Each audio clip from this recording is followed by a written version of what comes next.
Hi. So now that I've kind of given an overview of sonata form, at least this general kind of idea, let me explain how it works in practice. And the example here is going to be Beethoven's Fifth Symphony. Great example, or exemplar rather, of sonata form. And you see, can hear its dramatic potential to actually like weave a story. And the nice thing about using something in a minor key is it makes clear kind of the inner workings about what's going on amongst these big three sections. Because just having this general plan of these three sections is only the bird's eye view. You can hear other things that go on because within these sections is what really provides kind of the meat, as it were. It shows you how this conflict is able to be set up and then resolved, hopefully at least, in the recapitulation. Because that's another way to look at what's going on. With the exposition setting up the conflict development, the conflict is happening, and then the recapitulation is some kind of resolution. So, here's the opening, very famous opening, to Beethoven's Fifth Symphony. Whoops, of course I mess it up immediately.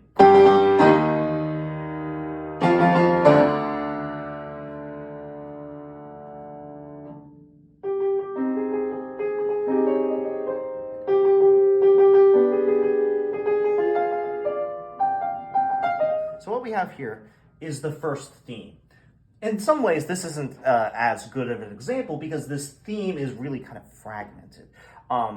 Normally, you'd want something like with a really nice melody that you could easily pick out.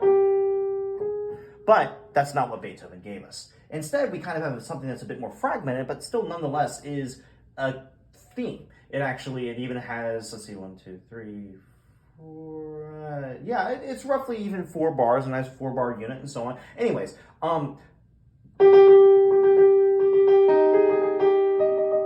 we can say that that's the primary theme, as it were. Now, here's what happens.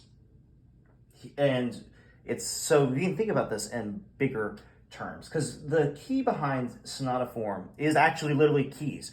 Key relationships are what determine how the sonata form is functioning. So here we have C minor, and then what it's going to do is we're going to move to the secondary theme. So in each exposition, you have 2 themes. You have the primary theme, which we have already discussed as. Then you're going to have a secondary theme. The secondary theme is usually in conflict in some way, or at least contrast with the primary theme. In between this first and second theme, you will also often have transition music. And that can provide, it's another theme. And so that's how sonata form can expand, is you can add more and more themes. But what makes a sonata form is the contrast between the first and the second theme. Why? Well, because they have to be in different keys. And those keys usually bear an important relationship to each other. So, in this case, since we have this theme, after we go through a kind of spinning out and adding more to that theme with, you have this great sequence of,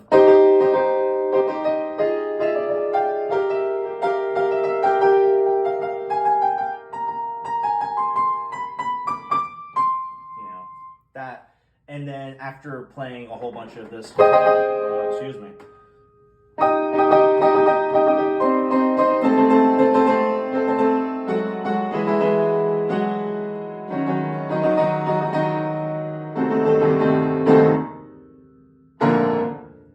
now we've set up the next theme, which this is the very brief transition. Here comes a new theme. Ready?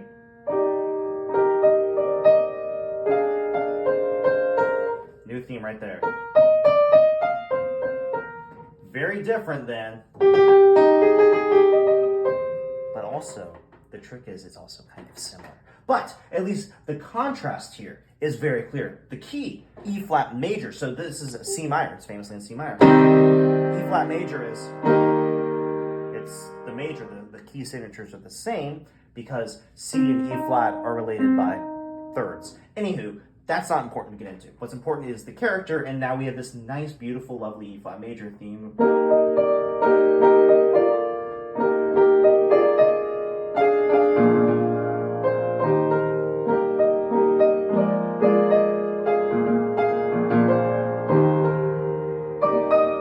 Anyways, and that gets spun out, and so you then have really fun.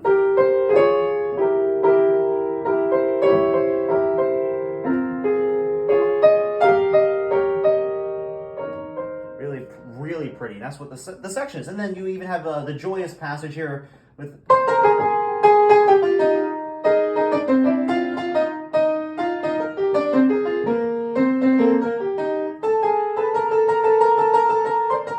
You get the idea. You can listen to the actual symphony and it'll sound better. Anywho, so it's very, very different than this, even just this other really frantic passage that I kind of played earlier.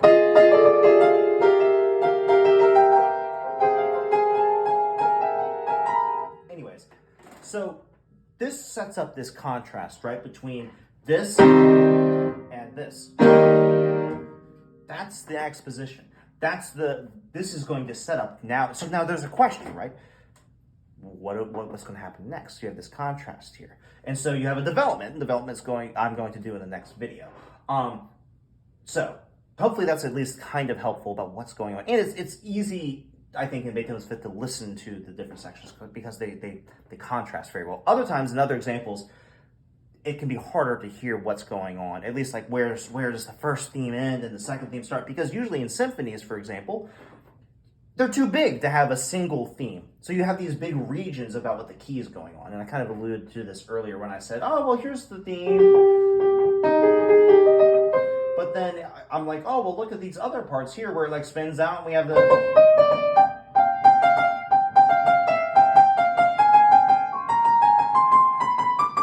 Because I guess that's completely different. So you have these big regions. Anyways, the conflict has now been set up. So I'm now going to make the next video to show you what then happens in the development.